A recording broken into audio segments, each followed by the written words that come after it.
जय श्री राम दोस्तों, फिर से आपसे का स्वागत है martial art life YouTube channel पर। उम्मीद करता हूँ आप लोग सही स्वस्थ होंगे, अच्छे होंगे और साथ ही साथ अपना अपना काम कर रहे होंगे। तो दोस्तों, पिछले वीडियोस में मैंने अपना स्कोर कार्ड शेयर किया था आप सभी से आंसर की आने के बाद CHSL का। तो काफ़ी दोस्तों ने अपने कमेंट्स में मार्क्स बताएं, तो काफ़ी अच्छा लगता है। काफ़ी दोस्तों के मार्क्स अच्छे अच्छे आ रहे हैं और जिनके मॉडरेट मार्क्स हैं उन्होंने भी अपना मार्क्स शेयर किया। और कुछ भाई जो है सजेशन भी मांग रहे हैं कि मैंने अभी जो है मैं 12th पास किया हूँ और मुझे भी CHSL की तैयारी करनी है या दूसरे एग्ज़ाम्स की तैयारी करनी है, तो किस तरह से करें। तो देखिए, सजेशन देने के लिए तो अभी मैं उतना प्रिपेयर नहीं हूँ। हालांकि मैंने बहुत सालों से एग्ज़ाम दे रहा हूँ, मैं काफ़ी सालों से तैयारी कर रहा हूँ और क्या मिस्टेक्स मेरे रह गए और कभी कभी किस्मत भी साथ नहीं देता है, तो फाइनल सिलेक्शन से भी बाहर हो जाते हैं। और CHSL में इस बार मुझे क्या गलती हुई मेरे एग्ज़ाम में, मैंने क्या क्या मिस्टेक्स किया, क्योंकि हर बार कुछ ना कुछ मिस्टेक्स हो ही जाते हैं, चाहे आप टॉप स्कोरर हो या मॉडरेट स्कोरर हो या एवरेज स्कोरर हो। ठीक है, तो गलतियाँ हो ही जाती हैं। तो इस वीडियो में आप लोगों को काफ़ी ज़्यादा सीख मिलने को मिलेगा कि मेरा क्या मिस्टेक हुआ और किस तरह से कुछ क्वेश्चंस की वजह से मेरे मार्क्स और बढ़ सकते थे और वो नहीं बढ़े। सारी इन्फॉर्मेशन आप लोगों से शेयर करता हूँ। और जो भाई गाइडेंस मांग रहे थे वो भी इस वीडियो को जरूर देखिएगा, आप लोगों के लिए बहुत सारी सीख हम लोगों को मिलेंगी। तो चलिए वीडियो को शुरू करते हैं। और दोस्तों, वीडियो पसंद आया तो लाइक कर सकते हैं, तो कोई बात नहीं। और चलिए शुरू करते हैं। तो देखिए, मेरा जो है शिफ्ट था 5 जुलाई का और फर्स्ट शिफ्ट में एग्ज़ाम हुआ था सिलीगुड़ी में। मैं अभी आपको अपना स्कोर कार्ड भी दिखाऊंगा। तो बात करते हैं कि मेरा मार्क्स कितना आया। तो देखिए दोस्तों, मेरा मार्क्स जो है 137.5 आ रहा है रॉ स्कोर। ठीक है, तो इसमें कुछ और बढ़ सकते थे मार्क्स, बिल्कुल बढ़ सकते थे, लेकिन टाइम प्रॉब्लम की वजह से और घबराहट की वजह से, हालांकि इतने सालों से मैं एग्ज़ाम दे रहा हूँ फिर भी घबराहट होती है और नर्वसनेस की वजह से मार्क्स कम हो गए। तो चलिए बात करते हैं कि एक ऐसा क्वेश्चन जिससे ऊपर मुझे काफ़ी ज़्यादा अफसोस हो रहा है। हालांकि अफसोस करके कोई फ़ायदा नहीं है, फिर भी मन को आप जो है काफ़ी मुश्किल से मना सकते हैं, क्योंकि वो क्वेश्चन मैंने लगभग सही आंसर निकाल ही लिया था, लेकिन हड़बड़ी की वजह से मैंने एक स्टेप छोड़ दिया तो आंसर गलत टिक कर दिया। यानी हाफ स्टेप में जो डाटा मिला था वही मैंने मार्क कर दिया और वो ऑप्शन में भी दिया हुआ था। जो फाइनल डाटा था वो मैं निकाला नहीं हड़बड़ी में और वो क्वेश्चन गलत हो गया। अगर वो क्वेश्चन सही हो जाता तो 2 नंबर और मिलते और 0.5 मार्क्स कम करते, यानी टोटल 2.5 नंबर मेरे बढ़ जाते, तो 140 नंबर बढ़ जाता, 140 नंबर आ जाता, तो काफ़ी चांसेस हो जाता EWS कैटेगरी से सिलेक्शन का फर्स्ट टीयर फर्स्ट में। ठीक है, तो चलिए उस क्वेश्चन को मैं आप लोगों को स्क्रीन पे दिखाता हूँ और साथ ही साथ कल जो मैं मार्क्स चेक कर रहा था रैंक मित्रा में हो या रैंक IQ में हो, तो उस समय डाटा अलग था, क्योंकि सबसे पहले बार जब मैंने रैंक देखा तो मेरा जो है 30,000 आ रहा था आउट ऑफ ओवर 1,18,000 बच्चों के आसपास। ठीक है, और एवरेज स्कोर भी मेरे शिफ्ट में कितना रहा सारा इन्फॉर्मेशन आप लोगों को बताएंगे। और थोड़ी देर पहले फिर मैंने मार्क्स चेक किया था रैंक मित्रा में, तो मैंने देखा कि 1,66,000 बच्चे जो है अपना मार्क्स उसमें एंटर कर चुके हैं और मेरा जो रैंक आ रहा है वो 36,000 तक पहुंच गया, यानी और पीछे हो गया, लगभग 6,000 पीछे हो गया। ठीक है, तो देखते हैं सिलेक्शन की क्या उम्मीद होती है, साथ ही साथ किस टॉपिक्स में कितने मार्क्स आए हैं वो सभी आप लोगों को दिखाता हूँ। ठीक है, तो चलिए दोस्तों, जल्दी से गूगल में रैंक मित्रा ओपन करते हैं।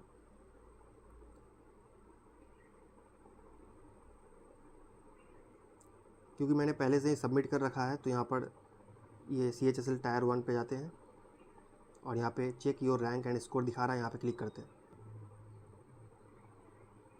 तो आप देख सकते हैं CHSL टायर 1 एग्ज़ाम में सिलीगुड़ी में मेरा शिफ्ट पड़ा था और एग्ज़ाम टाइम जो है 9 से 10 बजे का, एग्ज़ाम डेट 5 तारीख, ठीक है, जुलाई का। और यहाँ पर आप देख सकते हैं ओवरऑल जो रैंक अभी आ रहा है वो 36,725 आ रहा है ओवर 1,66,643। और मेरे शिफ्ट का रैंक जो है वो 4,671 में 950 आ रहा है। और मेरे कैटेगरी यानी EWS का जो रैंक है इस वेबसाइट के हिसाब से 6,109 आ रहा है। और मेरे शिफ्ट में जो एवरेज, मेरे शिफ्ट में नहीं, पूरे एग्ज़ाम में, पूरे CHSL के एग्ज़ाम में जो एवरेज मार्क्स है वो 106 दिखाया जा रहा है। मेरे शिफ्ट का जो एवरेज मार्क्स है वो 104 है और मेरी कैटेगरी का जो एवरेज मार्क्स है वो 117.94 है, यानी 118 मान सकते हैं। अब देख सकते हैं मेरा स्कोर, तो यहाँ पे आप लोग देख सकते हैं इंग्लिश में मुझे 38.5, रीडिंग में 42 और मैथ में जो क्वेश्चन गलत हुआ सबसे ज़्यादा मुझे अफसोस उसी क्वेश्चन पर हो रहा है, वो मैं आप लोगों से शेयर करूँगा, आप लोग जरूर देखिए उस क्वेश्चन को। और जनरल अवेयरनेस में जितना मैंने बनाया था उसमें एक गलती हुआ, तो 27.5 और मिलाकर मेरे जो मार्क्स आ रहे हैं वो 137 आ रहे हैं।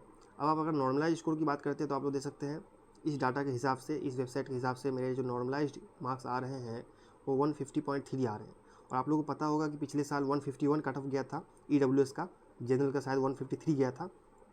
ठीक है, और इस बार अगर कट ऑफ थोड़ा भी बढ़ता है तो फिर सिलेक्शन का कोई चांस नहीं होगा, क्योंकि आप देख सकते हैं अगर इतना मार्क्स आ रहा है नॉर्मलाइज होने के बाद और रियली में अगर इतना मार्क्स आ जाता है तो मुझे उम्मीद है कि सिलेक्शन हो सकता है फर्स्ट मतलब टियर 1 एग्ज़ाम में, अगर कट ऑफ हाई नहीं जाता है पिछले साल से। तो अगर पिछले साल के बराबर भी कट ऑफ चला जाता है तो भी सिलेक्शन मुश्किल है, क्योंकि आप देख सकते हैं यहाँ पर काफ़ी अच्छा नॉर्मलाइजेशन मार्क्स मिला है, उसके बावजूद 150 मार्क्स ही बन रहे हैं। अब यहाँ पे आप सारा रैंक देख सकते हैं मेरा नॉर्मलाइज होने के बाद, बिना नॉर्मलाइज का 30,000 है, मतलब 36,000, और नॉर्मलाइज होने के बाद मेरा जो रैंक आ रहा है वो 33,000 आ रहा है। ठीक है, तो आप देख सकते हैं टॉप स्कोरर जो देख सकते हैं इन लोगों का मार्क्स कितना ज़्यादा मोटिवेटिव है, किस तरह से इन लोगों ने एग्ज़ाम अपियर किया होगा और कितने लोग जो है काम रहते होंगे एग्ज़ाम देते समय, कितने मतलब शांति से एग्ज़ाम देते हैं। आप लोग देख सकते हैं 185.5 मार्क्स टॉप स्कोरर। ठीक है, तो चलिए अब मैं आप लोगों से शेयर करता हूँ, आंसर की ओपन करते हैं।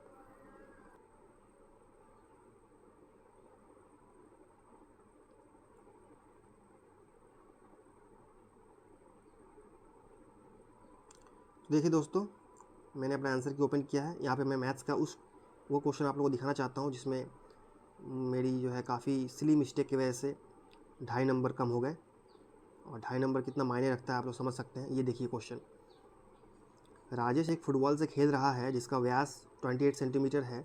वह इस पूरी बॉल पर अपने पसंदीदा खिलाड़ी की तस्वीर पेंट कराना चाहता है।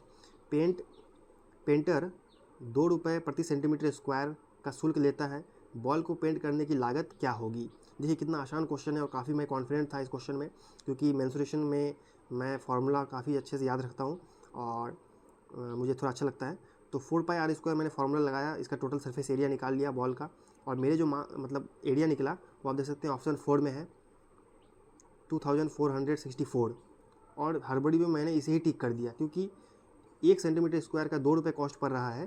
तो टोटल जो है टोटल एरिया कितना है 2464 एरिया है, जितना मैंने निकाला था उससे 2 को मल्टीप्लाई करना था, तो ऑप्शन नंबर बी आता जो कि सही है। और मैंने क्या किया, हड़बड़ी में बिना 2 से मल्टीप्लाई किए ही 4 नंबर को टिक कर दिया और आगे बढ़ गया। इस तरह से मेरा जो है ये क्वेश्चन गलत हो गया। आप लोग देख सकते हैं मैंने 4 को चूज़ कर लिया था, इस तरह से मेरे 2.5 नंबर कम हो गए। तो आप लोग सोच सकते हैं कितना सिली मिस्टेक है जिसकी वजह से मेरे जो है मार्क्स मतलब 2.5 नंबर कम हो गए और काफ़ी मैं पीछे हो गया हज़ारों बच्चों से। ठीक है, और देख सकते हैं कि कुछ क्वेश्चन ऐसे हैं जो मैं आसानी से बना सकता हूँ, लेकिन एग्ज़ाम में मैं इतना ज़्यादा नर्वस हो जाता हूँ, पता नहीं क्यों, मतलब पता तो है क्यों, लेकिन क्या ही बताऊँ कि सबकी सिचुएशन अलग होती है, सबके हालात अलग होते हैं। तो ये सब कहने का कोई फ़ायदा है नहीं, क्योंकि सबको अपने अपने तरीके से खुद से लड़ना पड़ता है दोस्तों। ठीक है, तो काफ़ी ज़्यादा दुख होता है जब मार्क्स मतलब जाना हुआ क्वेश्चन आपका गलत हो जाता है। और तो इस तरह से अब बात कर दोस्तों, देखा आप लोगों ने क्या मिस्टेक मुझसे हुई थी और कितने मेरे मार्क्स आ रहे हैं ये भी आप लोगों ने देखा। तो अब बात करते हैं कि जो दोस्त मुझसे गाइडेंस मांग रहे हैं कि किस तरह से प्रिपरेशन करें, जिन्होंने हाल ही में 12th पास किया है, इंटर पास किया है, तो मैं सबसे पहले बताना चाहूँगा कि काफ़ी दोस्तों को लगेगा कि इतने सालों से तैयारी कर रहा हूँ तो मेरे मार्क्स इतने कम क्यों आ रहे हैं, ठीक है, 150 पार क्यों नहीं कर पाया मैं। तो उसका कारण ये है कि दोस्तों देखिए सबके हालात अलग होते हैं और सबका जो है प्रिपरेशन का तरीका अलग होता है। तो मेरे साथ जो प्रॉब्लम्स है, चाहे फिज़िकल हो या सोशल प्रॉब्लम्स हो, फैमिली के प्रॉब्लम्स हो, तो सभी के साथ होता है, लेकिन अब मैं क्या ही बताऊँ, मैं उस बारे में बात नहीं करना चाहता।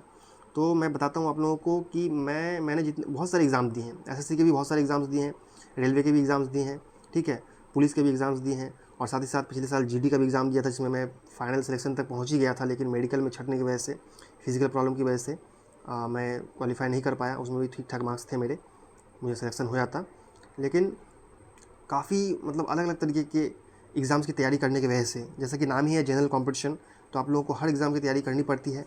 लेकिन मैं बताना चाहूँगा जो भी मुझसे सजेशन मांग रहे हैं, मुझसे राय लेना चाहते हैं, कि आप लोग किसी एक कंपनी के एग्ज़ाम पर ही फोकस करें, चाहे वो एसएससी हो या चाहे किसी स्टेट का पुलिस हो, चाहे एसएससी का जीडी हो या यूपीएससी हो, कोई भी एग्ज़ाम हो, या किसी भी स्टेट सर्विस कमीशन वाला एग्ज़ाम हो, ठीक है, सिविल सर्विस वाला, तो किसी एक एग्ज़ाम पर ही आप लोग फोकस कीजिए, तभी आप लोगों को जल्दी रिजल्ट मिलेगा।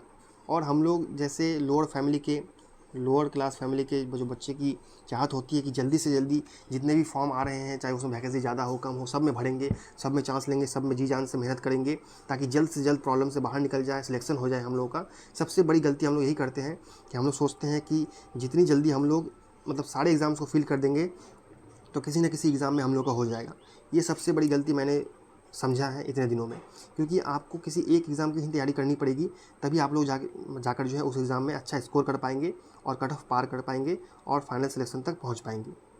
तो हम हमारी तरह आप लोग ऐसा मत कीजिए कि सभी फॉर्म भर देते हैं, सभी तरह के एग्ज़ाम में अपीयर हो रहे हैं और किसी में भी सब में जो है एवरेज ही मार्क्स जा रहा है। एवरेज से तो ज़्यादा आएगा, लेकिन जितना कट ऑफ होना चाहिए उतना आप पार नहीं कर पाएंगे। जैसे कि आप देख सकते हैं 137.5 मेरा आया है। अगर देखिए, सबसे मेन पॉइंट कि मैं लगभग मतलब सिर्फ 1.5 महीने की तैयारी में मैंने फेज़ 12 का भी एग्ज़ाम दिया और CHSL का भी एग्ज़ाम दिया। उससे पहले मैं काफ़ी महीने से, लगभग जनवरी से, दिसंबर जनवरी से, उससे पहले से ही यूपी पुलिस की तैयारी कर रहा था, क्योंकि यूपी पुलिस में मैंने फॉर्म भरा था और मैंने एग्ज़ाम भी दिया। आप लोग पता होगा कि एग्ज़ाम कैंसिल हो गया, तो मैं उसी के प्रिपरेशन में लगा हुआ था। लेकिन पिछले 1.5 महीने, 2 महीने से, 2 महीने भी नहीं, 2 महीने से कम ही मैंने फेज़ 12 में दिए और साथ ही साथ CHSL में ये 4 एग्ज़ाम मैंने दिए। फेज़ 12 का 3 एग्ज़ाम और CHSL का 1 एग्ज़ाम। तो ये 4 एग्ज़ाम मैंने 2 महीने की तैयारी में दिए हैं और उसमें मेरे 137.5 आए और फेज़ 12 में 136 मार्क्स आ रहे हैं मैट्रिक लेवल पर, और इंटर लेवल पर जो फेज़ 12 में 135 मार्क्स आ रहे हैं। ठीक है, तो अगर मैं पहले से SSC में ही लगा होता तो आप समझ सकते हैं कि मेरे मार्क्स तो 160 तक पहुंच ही जाते, क्योंकि जो मैथ्स मैं जानता था वो भी मैं घबराहट की वजह से, टाइम मैनेजमेंट की वजह से नहीं बना पाया। क्यों? क्योंकि मैं यूपी पुलिस की तैयारी कर रहा था। उससे पहले क्या कर रहा था? उससे पहले मैंने GD का प्रिपरेशन किया और GD में अच्छे तरह से मैंने हर चीज़ पास किया, एग्ज़ाम, फिजिकल, लेकिन मेडिकल पास नहीं कर पाया। उससे पहले मैं बिहार पुलिस की तैयारी कर रहा था, SSC की भी तैयारी कर रहा था। ठीक है, SSC एग्ज़ाम भी दे रहा था। तो ये गलती है कि 14 तरह के एग्ज़ाम में बैठने से आप लोग किसी में भी बेहतर स्कोर नहीं कर पाएंगे और सिलेक्शन से पीछे रह जाएंगे। तो अगर आप लोग बिगिनर हैं या बिगिनर नहीं भी हैं, तो आप लोग समझ सकते हैं कि कितना इंपॉर्टेंट ये पॉइंट है। तो आप लोग बिल्कुल ध्यान रखिए कि अगर आप लोग किसी भी एग्ज़ाम में बैठना चाहते हैं तो उसी एग्ज़ाम की तैयारी कीजिए। ठीक है, और अभी मैंने NVS का भी फॉर्म भर दिया है, साथ ही साथ NVS जो नॉन टीचिंग वाला है, ठीक है, नवोदय विद्यालय वाला, और साथ ही साथ बिहार में बिजली विभाग में निकला है, उसमें भी मैंने फॉर्म भर दिया है।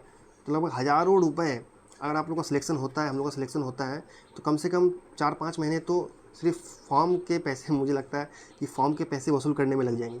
ठीक है, तो उम्मीद है कि वीडियो आप लोगों को पसंद आया होगा। मेरे एक्सपीरियंस से आप लोगों को काफ़ी ज़्यादा सीख मिली होगी। और अभी भी मैं यूपी पुलिस के एग्ज़ाम में लगा हुआ हूँ, क्योंकि हाल फिलहाल में उसका एग्ज़ाम होने वाला है। फिर CGL की तैयारी कर रहा था। ठीक है, फेज़ 12 और CHSL का एग्ज़ाम देने के बाद CGL की तैयारी भी कर रहा था। फिर सोचा कि नहीं भाई, यूपी पुलिस का एग्ज़ाम में इतनी मेहनत की है मैंने, इतनी प्रिपरेशन की, और अगर लास्ट में इसको छोड़ देता हूँ तो फिर बेकार हो जाएगा सारा। ठीक है, क्योंकि पिछली बार एग्ज़ाम भी दिया, इतने पैसे खर्च करके यूपी के बरेली में गया था एग्ज़ाम देने के लिए, तो इसलिए मैं प्रिपरेशन कर रहा हूँ इसका। और हम लोग चाहते हैं कि जल्द से जल्द एग्ज़ाम हो जाए। काफ़ी ज़्यादा लेट हो चुकी है, लगभग 6 महीने होने ही वाले हैं पिछले एग्ज़ाम को, यूपी पुलिस का। तो री एग्ज़ाम अभी तक नहीं हुआ है, तो देखते हैं उसमें क्या स्कोर कर पाते हैं और कितना अच्छा परफॉर्मेंस हो पाता है। फाइनल सिलेक्शन ज़रूर लूँगा मैं उसमें इस बार।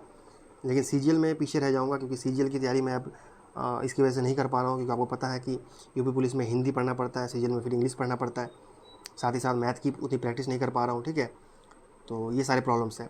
तो अगर आप लोग एक ही एग्ज़ाम में फोकस करेंगे तो ये सारे प्रॉब्लम से आप लोग बच सकते हैं और आसानी से सबसे आगे निकल सकते हैं। तो उम्मीद है वीडियो आप लोगों को पसंद आया होगा। कोई भी सजेशन चाहते हैं और वीडियो आप लोग को कैसा लगा, मेरी राय आप लोग को कैसी लगी, आप लोग कमेंट बॉक्स में बता सकते हैं, जो भी आप लोग कहना चाहते हैं। और मार्शल आर्ट मोटिवेशन के साथ, मार्शल आर्ट के मोटिवेशन के साथ, मेंटल स्ट्रेंथ के साथ अगर आप लोग हमारे चैनल से जुड़े रहना चाहते हैं तो चैनल को सब्सक्राइब कर लीजिए। मिलेंगे नेक्स्ट वीडियो में, तब तक के लिए जय हिंद, वंदे मातरम।